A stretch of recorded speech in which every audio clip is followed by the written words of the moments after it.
The filmmaking process, script changes are made all the time, but few realize it's the Pentagon frequently calling the shots. Next, RT talks to writer and former journalist for Daily Variety and Hollywood reporter David Robb. He shares his thoughts and sheds light on the approval process.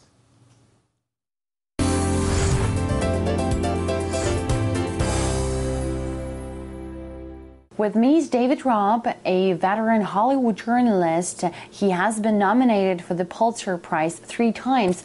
In one of his books, he takes his readers behind the scenes during the making of many well-known movies in Hollywood and also reveals deep connections between the Pentagon and Hollywood.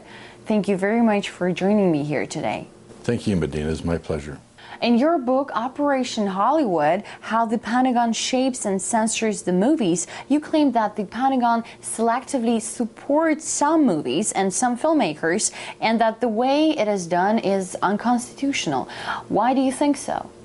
The Pentagon admits that they do selectively support some filmmakers and not others. If you are willing to give your script to the Pentagon and let them review it before you shoot the movie, and if they have any changes that they want to make, if they want to take out a portrayal of the military that they think is negative, that will hurt their recruiting goals, if they want that taken out and you agree that you'll take that out, or to put in something that's more positive to help them recruit people, then they'll assist you with your movie. Then they'll grant you access to aircraft carriers and submarines and tanks and ships and planes.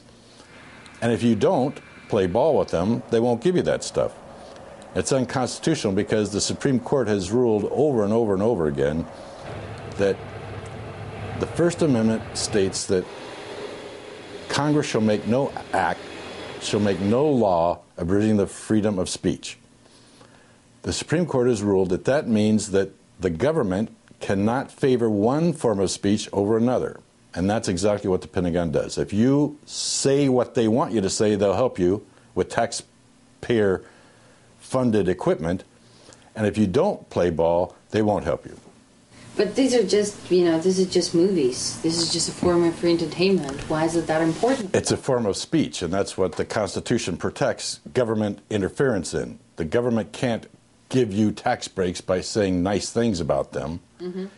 Movies are a form of speech, just like a book. If people thought that their newspapers or books were being sanitized by the military, if the military was telling book writers or newspapers what to take in and what to take out of their scripts, people would be outraged.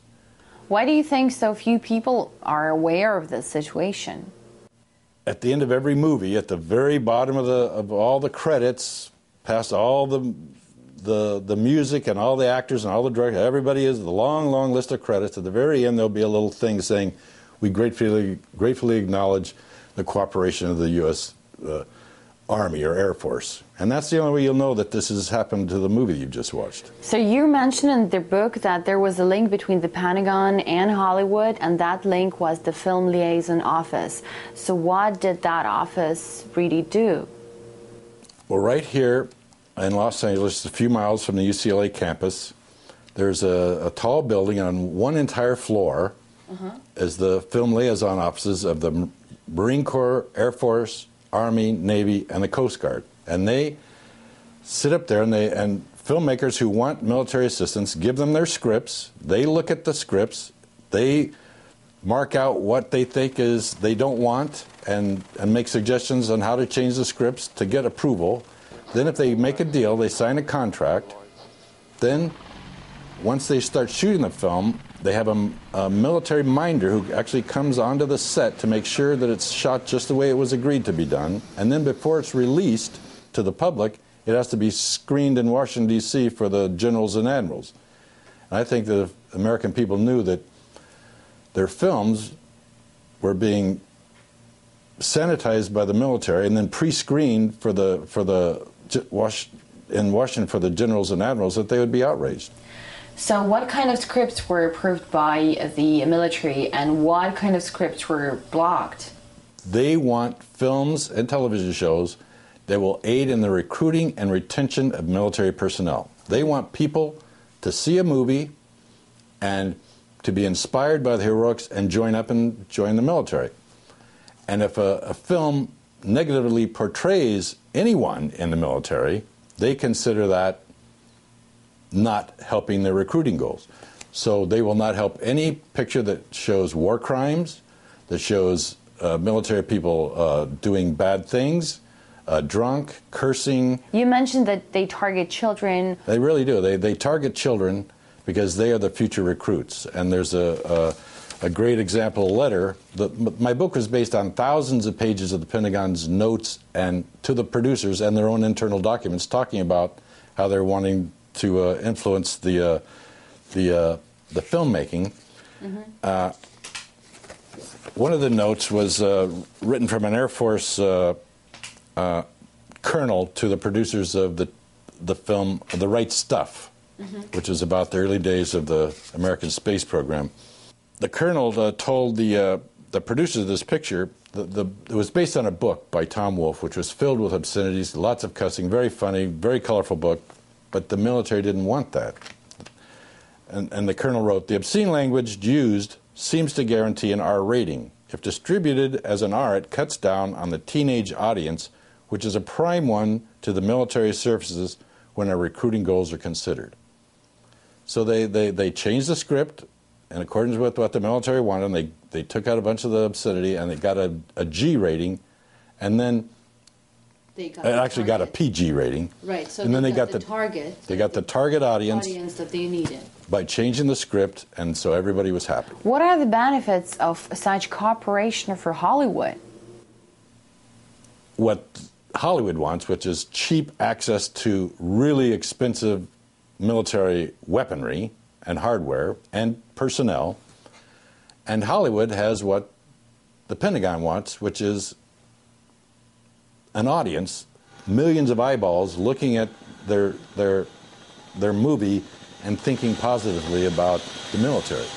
Of course, filmmakers have the right to say no. They can certainly say, no, I'm not going to do it, and many have done that. Many filmmakers have stood up to the Pentagon and said, no, I'm not going to do it, and they made their own movies, or in some cases, they weren't able to make the movies, and many films have not been made because they couldn't get this assistance from the military.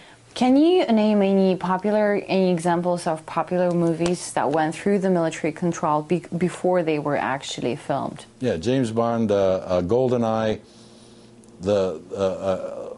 One of the dupes in the film was an American admiral, and the military said, no, we'll help you, but you have to change the nationality of the admiral. So they changed it to a French admiral. But then later they went to France to actually shoot the picture. Mm-hmm.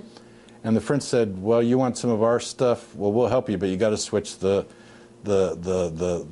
admiral to something else. So they actually, in the film, he's a Canadian. Hollywood filmmakers were just given access to classified information concerning the bin Laden assassination. What do you think of that? Well, when I was interviewing for the book, the producers of the films, they would always say, oh, no, we didn't give any trade-off.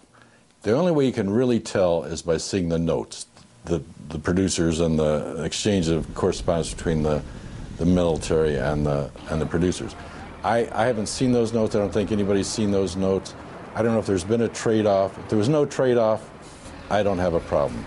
If the government wants to just release information to people and there's no quid pro quo, there's no deal, I think that's fine. But the problem is when there's a deal made behind the backs of the American people in violation of the Constitution and American law, that's what I object to. How do you think this long-term collaboration between the Pentagon and Hollywood affected the minds of the Americans? When the American people are seeing hundreds and hundreds of films and television shows that have been sanitized by the military, and to make military seem more heroic than it really is, and never wrong and always good, that this creates a false image in the American people's mind. And I think it's helped make the American people a more warlike people. Thank you. Thank you.